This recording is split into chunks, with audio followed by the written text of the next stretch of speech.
Okay class, personal selling और sales force management. कल आपका फंडामेंटल्स ऑफ मार्केटिंग का एग्ज़ाम है और हमारे चैनल के प्लेलिस्ट पे कल जो फंडामेंटल्स ऑफ मार्केटिंग का एग्ज़ाम है, हमारे चैनल के प्लेलिस्ट पे, मार्केटिंग के प्लेलिस्ट पे लगभग 11 वीडियोस ऑलरेडी अपलोडेड हैं। मतलब आपका प्रमोशन तक का जो चैप्टर है वो कवर्ड है। अब कल पेपर है, हम आज one of the next most important chapter उठाते हैं और इसको एक लेक्चर में we'll understand what it is, personal selling and sales force management. Let's begin this. Student, सबसे पहले आपको समझना ये है कि सेल्स मैनेजमेंट क्या होता है। सेल्स मैनेजमेंट किसी भी मार्केटिंग फंक्शन का कोर होता है। It's the one of the most important technique which is involved in the functions of marketing. Sales management जो है, सेल को किस तरह, हमें कंज्यूमर को सेल किस तरह करना है और उसमें कितने फंक्शंस इन्वॉल्व रहते हैं, पूरी तरह से उन पे फोकस करता है। Is that okay? इसके साथ ही समझो इन दिस करेंट एरा, मतलब अभी फ़िलहाल जहाँ पे परफेक्ट कंपटीशन का मार्केट ज़्यादातर आपको देखने मिलता है, जहाँ पे every firm is price taker and not a price maker, तो एक एफिशिएंट सेल्स मैनेजमेंट बहुत ज़रूरी हो जाता है। इन शॉर्ट, अगर आपको डेफिनेशन मांगता है कि what do you understand by sales management, so sales management involves the function of sales planning, budgeting, policy framing and consideration of the sales force and direction। जितने फंक्शंस एक product को cell करने में involve होते हैं वही कहलाते हैं सेल्स मैनेजमेंट। अब ये सेल्स मैनेजमेंट से एक और ब्रांच आपको पढ़ना है और वो है SFM या sales force management. Student, sales force management एक बहुत ही लेटेस्ट डिस्कवरी है और आपको ये पिछले 2 साल की आप किताबें उठा लेंगे तो आपको ये नहीं देखने मिलेगी। देखो, सेल्स फोर्स मैनेजमेंट में हम पर्सनल और नॉन पर्सनल स्ट्रैटेजीज़ के बारे में पढ़ते हैं। सेल्स मैनेजमेंट बात करता है सेल्स को करने का, सेल्स को बढ़ाने का, प्रेजेंट कंज्यूमर तक टाइमली गुड पहुंचाने का और प्रोस्पेक्टिव कंज्यूमर क्रिएट करने का। इसका एक इंटीग्रल पार्ट बन जाता है sales force management. Sales force management क्या है ये आप समझेंगे जब आप सेल्स फोर्स मैनेजमेंट के फंक्शंस को समझेंगे। सेल्स फोर्स मैनेजमेंट के फंक्शन में नोट्स में आपको एक छोटा सा चार्ट मिलेगा। उस चार्ट में लिखा हुआ है बीच में जॉब एनालिसिस। जॉब एनालिसिस का मतलब ये होता है हम सेल्स मैनेजमेंट के फंक्शन को 4 जॉब्स में बांटते हैं। जो सबसे पहला जॉब है वो कहलाता है परफॉर्मेंस इवैल्यूएशन। ध्यान देना, परफॉर्मेंस, किस चीज़ की परफॉर्मेंस हम लोगों को इंक्रीज करनी है? सेल्समैन की। पर्सनल सेलिंग के जो जो टेक्निक हैं, सेलिंग में जो जो एम्प्लॉय इन्वॉल्व होते हैं, the first thing you have to do, you have to evaluate their performance. और एक बार जब आप उसको इवैल्यूएट कर लेते हो, उसके बाद एक और इसका क्राइटेरिया होता है कंपनसेशन एंड मोटिवेशन सिस्टम। मतलब समझो, एक LIC एजेंट के लिए जहाँ तक रूल जो मुझे पता था, हो सकता है बदलाव हो गया हो, पॉलिसीज़ हैं, बदल सकती हैं। काफ़ी समय तक पॉलिसी क्या होती थी कि अगर एक LIC एजेंट 1 साल में 12 लाइफ इंश्योरेंस करवा पाता है तो उसको उसकी सैलरी मिलती है और उसके ऊपर अगर वो कुछ कराता है तो उसको एक्सपेक्टेड कमीशन या बेनिफिट्स दिए जाते हैं। ठीक इसी तरह अगर आपका कोई सेल्स टारगेट है तो अगर आप उस टारगेट को अचीव करते हैं या उससे अबव काम करते हैं तो आपको एक मोटिवेशन या इंसेंटिव स्कीम के तौर पर सैलरी बढ़ा देंगे, छुट्टियां बढ़ा देंगे। और यदि आप अपने सेट टारगेट से भी कम काम करते हैं तो आपको क्या देना पड़ता है? Compensation. Compensation and motivation scheme. इसके थ्रू क्या होता है, एम्प्लॉयज़ के मन में अपने काम को लेकर एक इंसेंटिव या एक पनिशमेंट का डर होता है, जिसकी वजह से वो क्या करते हैं, सेलिंग के प्रोसेस में जहाँ तक हो सकता है वो अपना बेस्ट देते हैं। इसके बाद सेल्स फोर्स मैनेजमेंट का जो तीसरा फंक्शन होता है वो होता है रिक्रूटमेंट का। रिक्रूटमेंट आप करते हैं, मतलब देखो रिक्रूटमेंट और ट्रेनिंग के जो पहले का स्टेप होता है वो रिक्रूटमेंट है। मान लो हमने पेपर में इश्तहार दिया कि हमारे कंपनी में 10 सेल्समैन की जॉब खाली है। अब मान के चलो जनरल पब्लिक में से 50 लोगों को हमने उठा लिया। ये जो 50 लोगों को आपने उठाया है, रिक्रूटमेंट है। पर इंटरव्यू के बाद जो आप 10 की सिलेक्शन करते हो वो सिलेक्शन है। Recruitment is a positive process, selection is a negative process. फिर सिलेक्शन होने के बाद उन 10 बंदों की ट्रेनिंग करती हैं और आप प्लेसमेंट कर देते हैं। And the fourth is selection and training. So recruitment हो गई तो सिलेक्शन हो गया, हमने सेलेक्ट कर लिया कि हमारे सेल्समैन ये बनेंगे या सेल्स एग्जीक्यूटिव ऑफिसर ये बनेंगे। And the last is training. तो देख लो, सेल्स मैनेजमेंट समझे, सेल्स फोर्स मैनेजमेंट समझे, और तुम सेल्स फोर्स मैनेजमेंट इस जरिए से समझे कि सेल्स फोर्स मैनेजमेंट का काम क्या होता है। Performance evaluation, motivation scheme, recruitment, selection, training. This can go either way. अगर कंपनी का एग्जिस्टेंट एम्प्लॉय है तो हम सीधे उसकी परफॉर्मेंस इवैल्यूएशन से शुरू करते हैं, और अगर कंपनी ने नया एम्प्लॉय हमें लगा रखा है तो हम रिक्रूटमेंट से शुरू करते हैं। आपको ये चार्ट याद होना चाहिए, ये चार्ट आपको बना के आना है। अगर एग्जाम में पूछता है कि what do you understand by sales management, आप सेल्स फोर्स भी डिफाइन कर देना, ये एक इम्पॉर्टेंट क्वेश्चन है। आगे बढ़ते हैं स्टूडेंट्स, और अब हम बात करते हैं जो इसमें नेक्स्ट मोस्ट इम्पॉर्टेंट टॉपिक है इस चैप्टर का, और उसका नाम है सेल्समैनशिप। तुमने सेल्स मैनेजमेंट पढ़ा, तुमने सेल्स फोर्स मैनेजमेंट पढ़ा, और अब तुम पढ़ने जा रहे हो सेल्समैनशिप। स्टूडेंट, सेल्समैन मतलब जो घर घर जाके गुड्स को बेचता है, या जो रिटेलर होते हैं दुकान पे बैठते हैं, वो भी तो सेल्समैन ही होते हैं। सेल्समैनशिप का अर्थ होता है एक अच्छे सेल्समैन के अंदर क्या क्या क्वालिटी होनी चाहिए कि कंपनी को अपना प्रोडक्ट कंज्यूमर तक पहुंचाने के लिए उसी सेल्समैन का चुनाव करना चाहिए। यही क्वालिटीज़ क्या कहलाती हैं? सेल्समैनशिप। जो नोट्स तुमने लिख रखे हैं उसमें एक चीज़ ध्यान देना कि सेल्समैनशिप को हम एक और चीज़ कहते हैं, पर्सनल सेलिंग। तो मतलब एमसीक्यूज इस पे भी फॉर्म कर सकता है कि salesmanship is also known as, या personal selling is also known as salesmanship. याद रहेगी ये बात। छोटा सा डेफिनेशन जो हमने फिलिप कॉटलर का देखना है। फिलिप कॉटलर की डेफिनेशन पर्टिकुलरली क्यों इम्पॉर्टेंट है? क्योंकि फिलिप कॉटलर की डेफिनेशन पे आपको एमसीक्यूज भी फॉर्म करके दिए जा सकते हैं। See what did Philip Kotler say? According to Philip Kotler, personal selling is the personal presentation of the firm sale. जो फर्म होती है उसका जो सेल्समैन होता है वो उस फर्म का प्रतिनिधि होता है। वो जिस तरह से गुड्स को बेचता है, जिस तरह से कंज्यूमर को कम्युनिकेट करता है, वो क्या करता है? वो अपने फर्म को दिखाता है। जैसे अभी हमारे गोरखपुर में कुछ 1-2 साल पहले कोई कंट्रोवर्शियल वाक़या हुआ था, जिसके बाद आप कॉलेज के ड्रेस में मॉल्स या शॉपिंग मॉल्स में नहीं जा सकते हैं।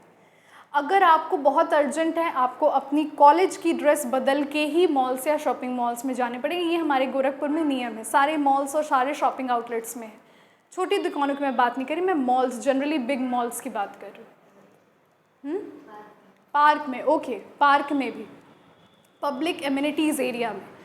ऐसा कुछ एनार्किस्ट तत्व होते हैं समाज के जिनके कारण हुआ था, जब से ये नियम बन गया। You can not go, otherwise they are fully free to call the police and complain.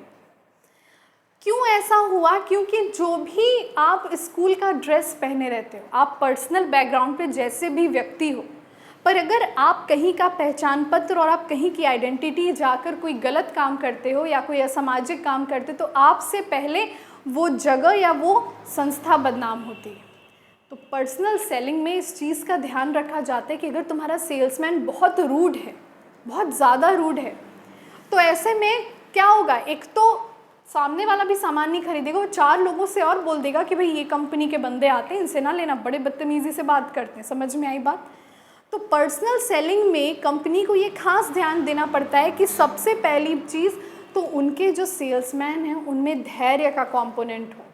कितनी बार ऐसे होता है, आप मार्केट में जाओगे, स्पेशली लेडीज़ के साथ ही ज़्यादातर साड़ियाँ देखने जाती हैं, पूरी दुकान खाली करवा देती हैं, एंड में बोलती हैं ना कुछ पसंद नहीं आया। अब हम आप जैसे लोग होंगे तो उठाएंगे रॉड, कहेंगे दोबारा दिखना मत इस एरिया में, पर वो उनका धैर्य होता है, उनको पता है कि उनको सारा कुछ फोल्ड करके दोबारा रखना पड़ता है, मेहनत लगती है, फिर भी दे डू इट। भले मन में प्यारी प्यारी गालियाँ सी दे रहे हो पर सामने नहीं जाहिर करें, बोलते हैं ओके मैम नेक्स्ट टाइम आइएगा, नया स्टॉक तब आएगा, ठीक है। तो सेल्समैनशिप में, सेल्समैनशिप की सारी क्वालिटीज़ निहित हों, इस चीज़ को भी इंश्योर करना किसका काम होता है, कंपनी का काम होता है।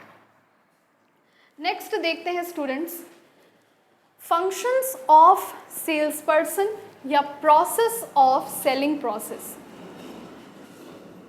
Process of personal selling, sorry, have a look at it. अब बात करते हैं, हमारा जो नेक्स्ट टॉपिक है इस चैप्टर का सबसे important, functions of sales person. एक जो सेल्समैन होता है उसके फंक्शंस, देयर ओनली 6 फंक्शंस, सारे फंक्शंस को समझ लीजिए।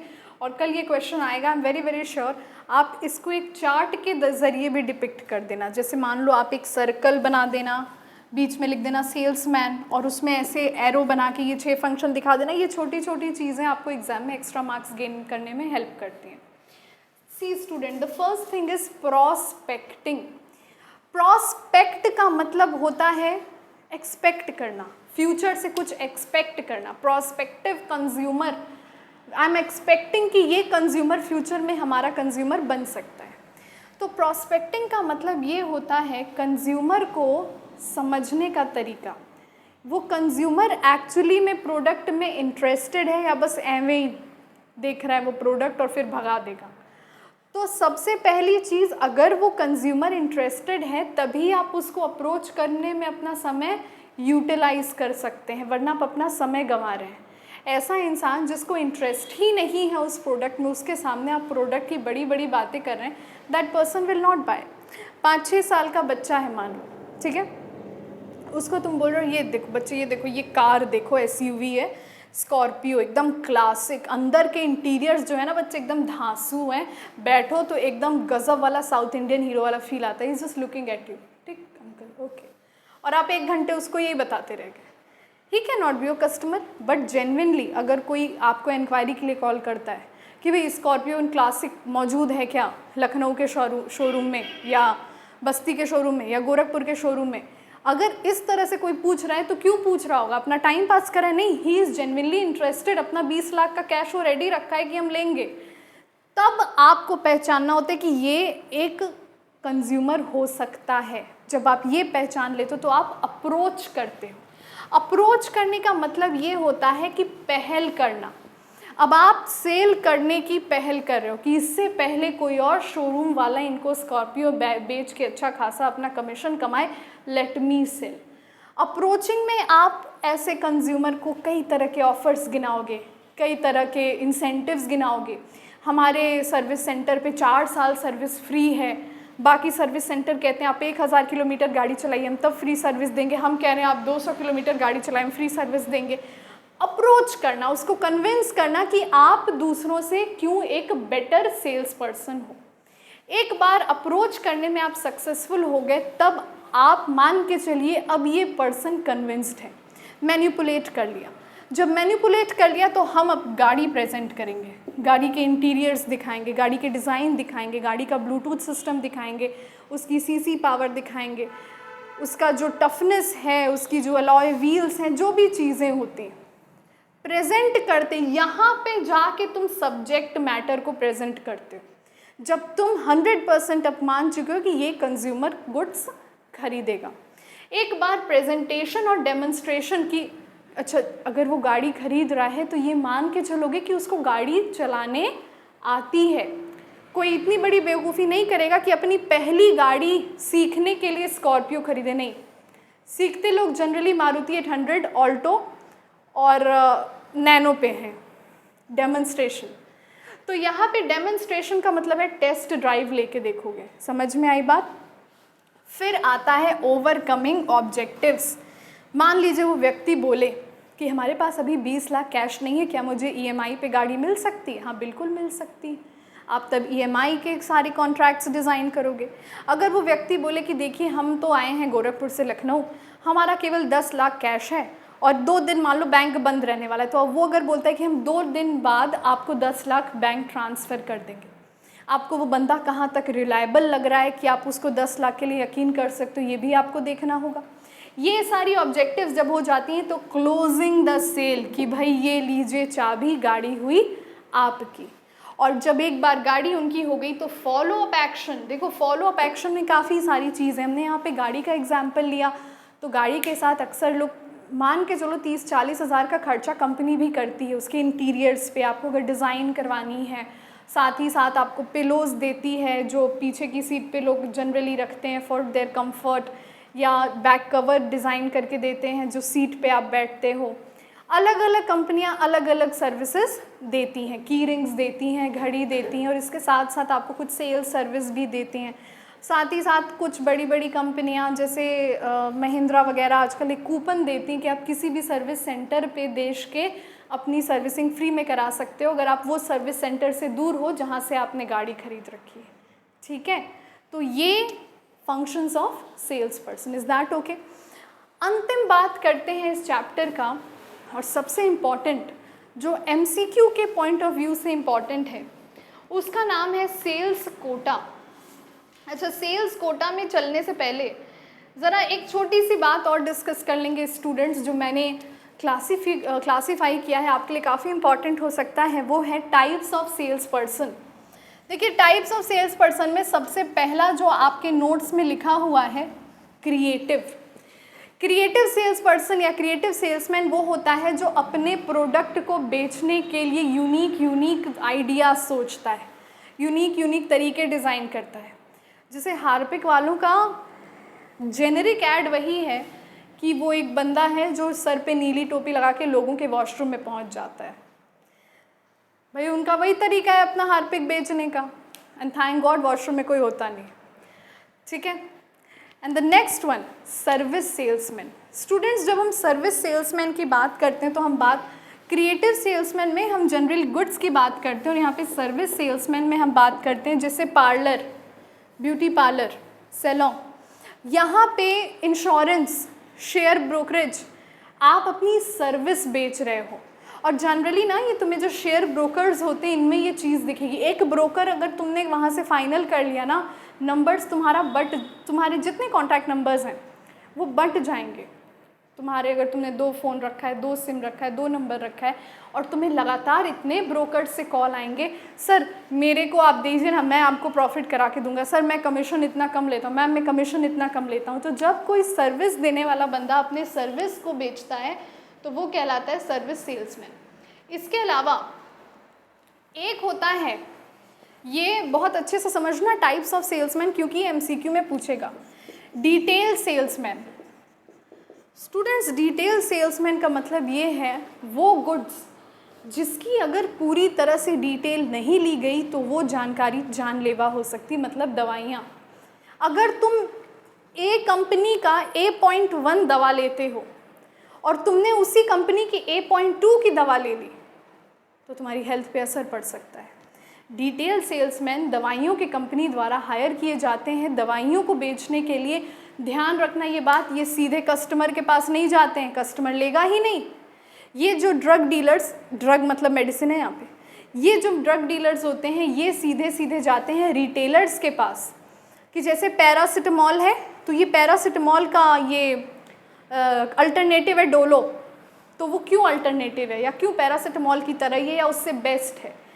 क्योंकि अगर रिटेलर द्वारा कोई नकली दवा बिक गई तो पहले तो पेशेंट तो गया हाथ से, उसके बाद वो रिटेलर का लाइसेंस कैंसिल होकर जो उसकी दुकान पे ताला लगेगा वो अलग। तो डिटेल सेल्समैन मतलब वो सेल्समैन जिनको प्रोडक्ट की एक एक चीज़ की जानकारी होती है, और ये केवल दवाइयों के ही रेफरेंस में इन्हें हम डिटेल सेल्समैन कहते हैं। इसके बाद एक होता है मैन्युफैक्चरर्स सेल्समैन। कभी अगर मैन्युफैक्चरर को ये चीज़ फील होती है कि होलसेलर और रिटेलर उसके प्रोडक्ट को मार्केट में वो कस्टमर बेस नहीं दिला पा रहे हैं वो जो डिज़र्व करता है, तो ऐसे में मैन्युफैक्चरर खुद सेल्समैन हायर करके उनको कस्टमर्स के पास भेज देता है। Is that okay? बढ़ते हैं इस चैप्टर के अंतिम टॉपिक की तरफ जो है sales quota, very important topic. Students देखिए, सेल्स कोटा इंपॉर्टेंट क्यों है? मेरे बीकॉम थर्ड ईयर के एग्जाम थे ना, तो मेरे से ये वाइवा में पूछा गया था sales quota. That's why I am telling you sales quota is important. Have a look at it. What does a sales quota means?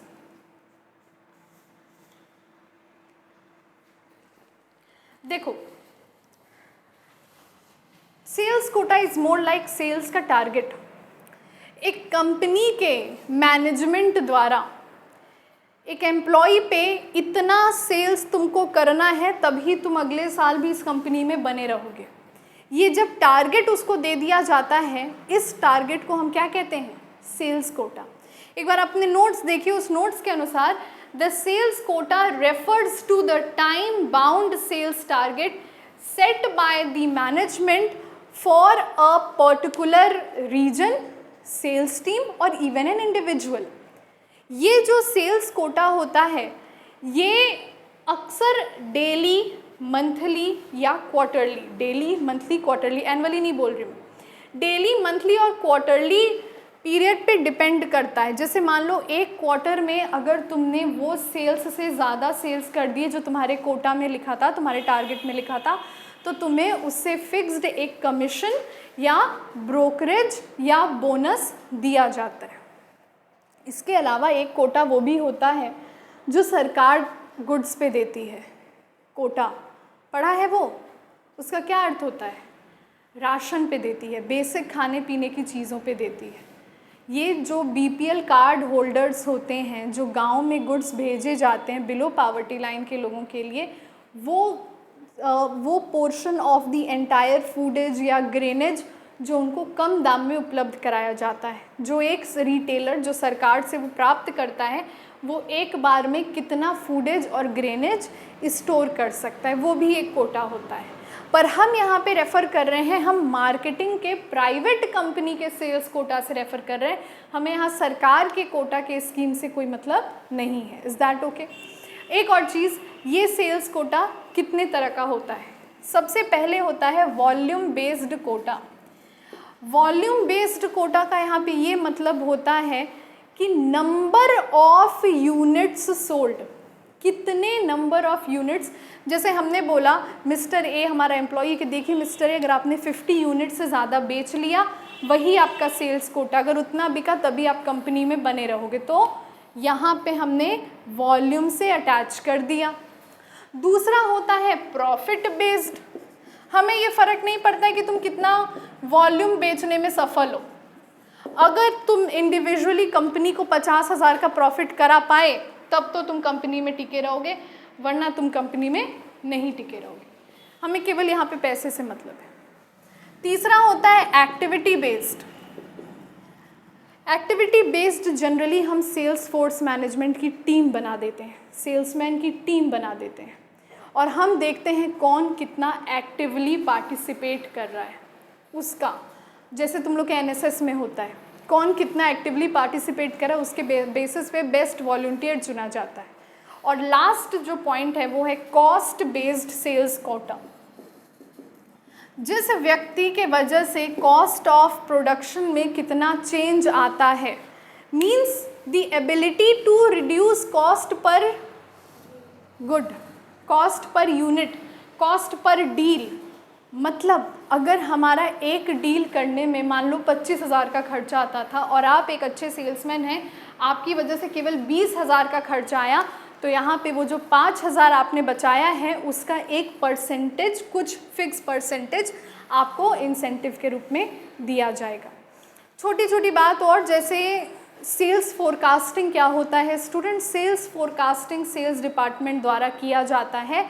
Sales हम कितनी गुड्स का करेंगे? जितना हम प्रोड्यूस कर पाएंगे. तो सेल्स डिपार्टमेंट की जिम्मेदारी होती है सेल्स फोरकास्टिंग करके प्रोडक्शन डिपार्टमेंट को बताने की कि इस बार कितनी यूनिट्स का प्रोडक्शन करना है. ये सेल्स फोरकास्टिंग का निर्णय पुराने सेल्स के आधार पर और मार्केट में जो लेटेस्ट डिमांड और ट्रेंड चल रहे हैं उसको मिलाकर किया जाता है. With that being said, this chapter is over.